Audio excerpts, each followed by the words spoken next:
Para quem trabalha com ideias, seja escrevendo, pesquisando ou criando qualquer coisa, na verdade, existe um desafio que nunca envelhece. Como é que a gente transforma as experiências da vida em um trabalho que realmente tenha significado? Olha, o C. Wright Mills, um dos grandes sociólogos do século XX, deixou um guia sobre exatamente isso. Então vamos direto àquela pergunta que todo mundo se faz, né? De onde que vêm as grandes ideias? Bom, a resposta, segundo o Mills, não tem nada a ver com um raio de inspiração divina. É algo muito mais interessante. É uma prática deliberada, um verdadeiro ofício. E é sobre como construir esse ofício que a gente vai mergulhar agora. Ok, vamos começar a entender isso direito. Para começar, a gente precisa pegar a mentalidade por trás desse trabalho. Mills não enxergava o trabalho intelectual como um emprego comum, das 9 às 5. Para ele, era um artesanato.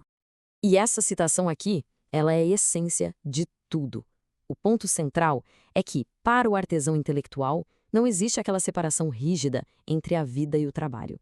A identidade da pessoa e o que ela faz estão o tempo todo se moldando, uma coisa influenciando a outra. O mais interessante aqui nesse slide é justamente esse contraste. A maioria de nós aprende a separar a vida pessoal do trabalho, né? Mas o Mills propõe exatamente o oposto. A própria vida, as conversas, os pensamentos aleatórios, tudo isso é a matéria-prima que alimenta a criatividade. Uma coisa enriquece a outra. Certo. Então, se a vida é a matéria-prima, onde é que a gente processa tudo isso? E isso nos leva à ferramenta central que o Mills propõe para essa vida mental integrada. Mills chama essa ferramenta de o arquivo. Mas olha, não se engane, não é só um caderninho de anotações. É para pensar nisso como uma oficina, sabe? Um espaço dinâmico onde as experiências pessoais e as atividades profissionais se encontram, conversam e se transformam em algo completamente novo. E o que entra nesse arquivo? Basicamente, tudo. Ideias que surgem lendo um livro, sabe? Pedaços de uma conversa que a gente ouve na rua, aqueles pensamentos que aparecem do nada, até sonhos. O objetivo é capturar tudo isso e criar uma espécie de segundo cérebro. Essa ideia de experiência controlada é fantástica. Não se trata de controlar o que se vive, mas de controlar como se processa o que foi vivido. O arquivo força uma reflexão, força a dar nome às coisas e a entender as próprias experiências de uma forma muito mais profunda.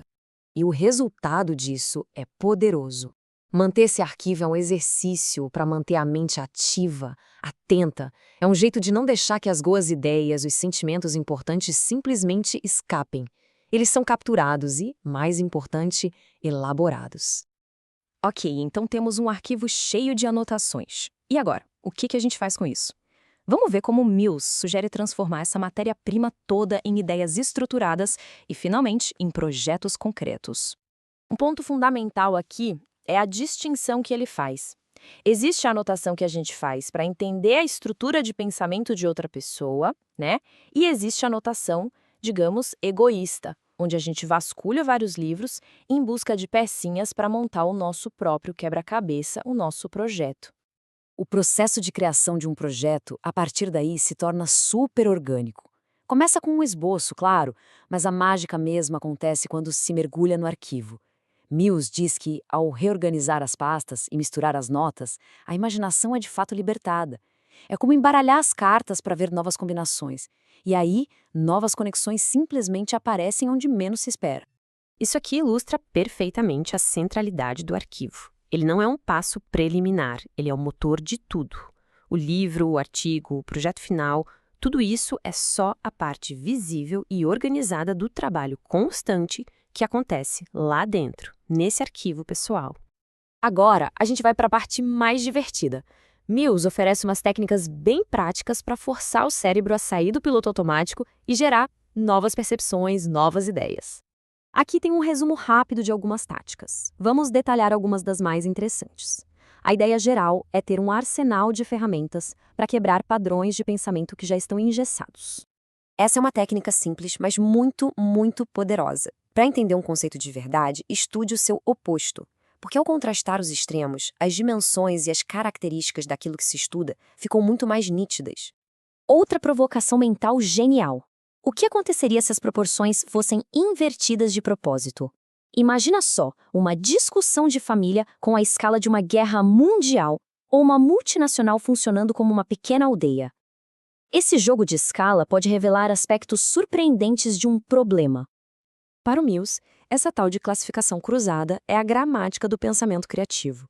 O exercício é pegar duas ideias ou categorias que parecem não ter nada a ver e forçar um cruzamento entre elas, tipo numa tabela. O que surge nessas interseções?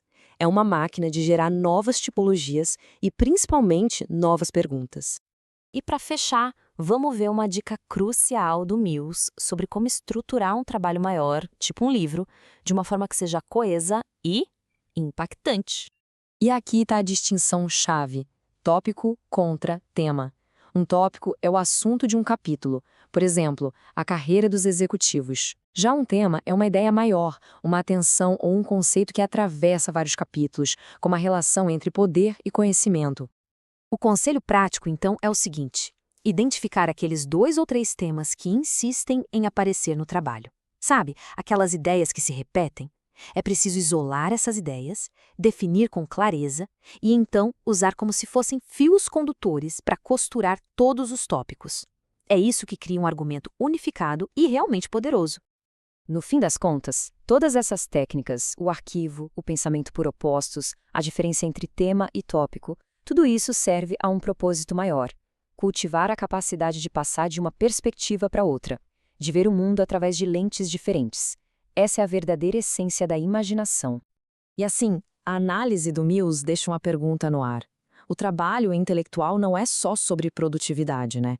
É sobre a construção de si mesmo através desse ofício. A questão final então permanece: com essas ferramentas em mãos, o que pode ser construído na própria oficina intelectual?